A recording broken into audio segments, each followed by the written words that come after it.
মাত্র একটা আলু দিয়ে যে এরকম দারুণ নাস্তা তৈরি করা যায় সেটা তোমরা না দেখলে কিছুতেই বুঝবা না। আর বিকেলের জন্য বা সন্ধ্যার জন্য পারফেক্ট একটা নাস্তা, মুখরোচক খাবার। দেখতে যতটা দারুণ লাগতেছে, খেতে কিন্তু দুর্দান্ত মজার ছিল। তো এই নাস্তাটা আমি কিভাবে তৈরি করলাম, এখানে কিন্তু আমি ছোট ছোট দুইটা আলু নিয়েছি, বড় হলে তোমরা একটাই নিতে পারো। আলুটা সিদ্ধ করে একবারে ম্যাশ করে নিয়েছি। এখানে নিয়েছি জিরার গুঁড়া, সামান্য লবণ দিয়েছি কারণ আলুটার মধ্যে লবণ দেওয়া ছিল। নিয়েছি ধনিয়া, নিয়েছি একটু মাংসর মশলা, কাঁচামরিচ কুচি, পেঁয়াজ কুচি, সবগুলো একসাথে সুন্দর করে নিয়েছি। আর এখানে আমি একটা ডিম ভেঙে দিলাম। তো সবগুলো উপকরণ একসাথে মিক্স করে মানে একটু মেখাচাকা করে নিলাম, নিয়ে আমি এটার মধ্যে ডিমটাকে ভেঙে দিলাম। তো দিয়ে এক সাইডে আলুটা যে ছিল আলুটা আমি দিয়ে দিলাম। এখানে আমি কিছুটা কর্নফ্লাওয়ার দিলাম, কর্নফ্লাওয়ারটা দিয়ে আমি ডোটা এক সাইডে রেখে দিলাম। আর এখানে আমি সামান্য কিছুটা ময়দা নিয়েছি, এখানে একদমই অল্প ময়দা নিয়েছি, মাত্র 1 কাপ। 1 কাপ ময়দা দিয়ে আমি কিছুটা তেল আর একটু লবণ দিয়ে মাখাছাকা করে নিলাম। নিয়ে দেখো এরকম একটা মুঠি করছি, মানে এরকম একটা মুঠি করলে কিন্তু একদমই চাকা হয়ে গেছে, আবার একদম ঝরঝরা হয়ে গেছে। এইভাবে এটা তৈরি করতে হয়।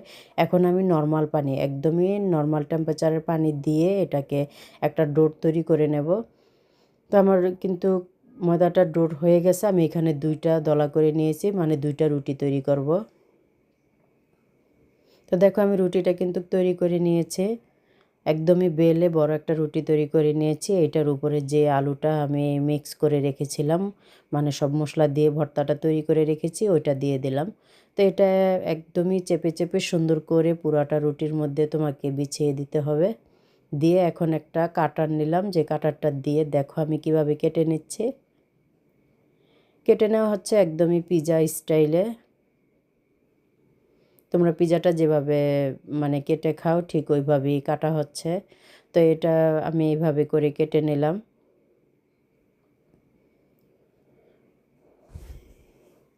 তো সম্পূর্ণ রুটিটা কাটা হয়ে গেল। এখন এটাকে আমি একটু মুড়িয়ে মুড়িয়ে তারপরে তুলে নেব।